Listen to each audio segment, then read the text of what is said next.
Mana yang lebih baik, toilet jongkok atau toilet duduk?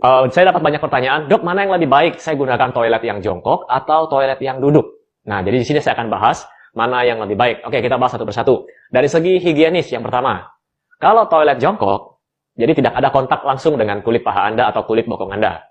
Ya, otomatis kan ada jongkok di situ. Sedangkan toilet duduk dari segi higienis mungkin agak kurang, karena apalagi jika toilet tersebut jarang Anda bersihkan, jadi akan kumpul kuman di sana, bakteri atau mungkin jamur. Apalagi Anda menggunakan toilet duduk, toilet umum. Nah, kalau Anda ke bandara misalnya, kalau bandaranya sudah maju seperti Singapura, biasanya di sana ada kertas untuk alas, kertas disposable yang sekali pakai untuk alas toiletnya. Atau ada cairan pembersih toilet. Ya. Jadi sebelum Anda gunakan, Anda lap dulu dengan tisu basah seperti itu untuk mencegah. Jadi dari segi higienitas, saya bisa katakan toilet jongkok itu jauh lebih bersih dibandingkan toilet duduk.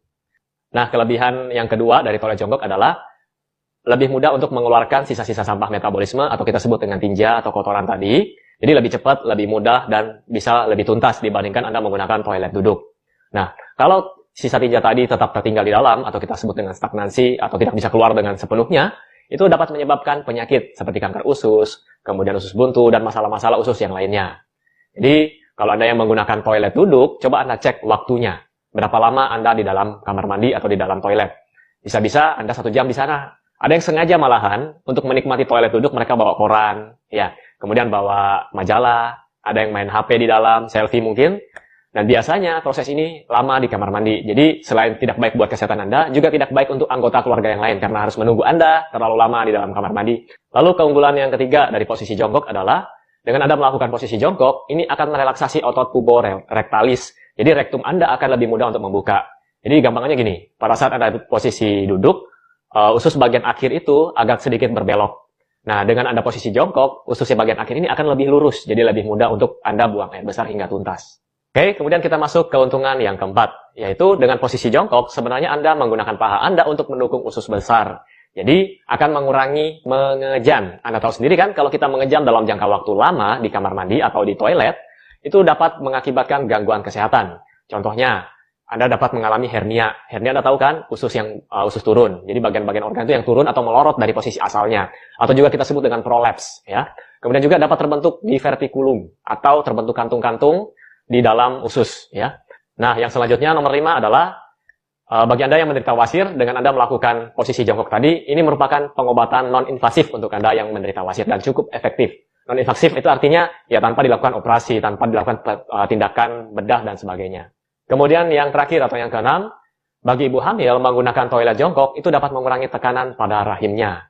Nah, jadi ada 6 keunggulan jika kita menggunakan toilet jongkok. Kemudian beberapa kasus pada beberapa orang, seperti orang tua, orang-orang yang kegemukan. Jadi biasanya mereka kalau sudah jongkok susah untuk bangun. Jadi caranya adalah diakalin dengan menggunakan pegangan di kiri dan kanan dari toilet. Jadi setelah mereka selesai BAB atau selesai buang air besar, kemudian mereka bisa bangun dengan menggunakan pegangannya tadi di samping kiri kanan. Atau pada mereka yang punya masalah dengan lutut, nyeri lutut, biasanya mereka tidak bisa jongkok. Nah, kalau seperti ini, sebaiknya mereka menggunakan toilet duduk. Terus ada yang nanya lagi, dok, bagaimana caranya untuk mengakali, saya di rumah tidak ada toilet jongkok, semuanya toilet duduk, toilet modern. Nah, ada yang menyarankan untuk menggunakan kursi pendek di depan Anda, di depan toilet Anda, untuk memposisikan diri Anda seperti jongkok, tapi bisa menikmati kenyamanan seperti posisi duduk. Sebenarnya, hal ini bisa saja Anda lakukan, tetapi posisi jongkok yang natural itu jauh lebih baik dibandingkan Anda menggunakan kursi tadi. Cuman kalau tidak ada, ya apa boleh buat. Nah, itu tadi penjelasan mana yang lebih baik antara toilet duduk dan toilet jongkok. Jadi memang kalau kita toilet zaman dulu adalah posisi jongkok, sebenarnya itu jauh lebih baik dibandingkan toilet modern sekarang. Saya juga pernah ke Korea waktu itu, jadi di hotel yang sudah modern, toilet itu dilengkapi dengan tombol-tombol di samping. Jadi pada saat pagi mungkin Anda dingin, ditekan tombol, bisa dihangatkan dulu, kemudian bisa siram otomatis, dan sebagainya. Tapi tetap kita kembali ke yang zaman dulu, toilet jongkok jauh lebih bermanfaat untuk kesehatan.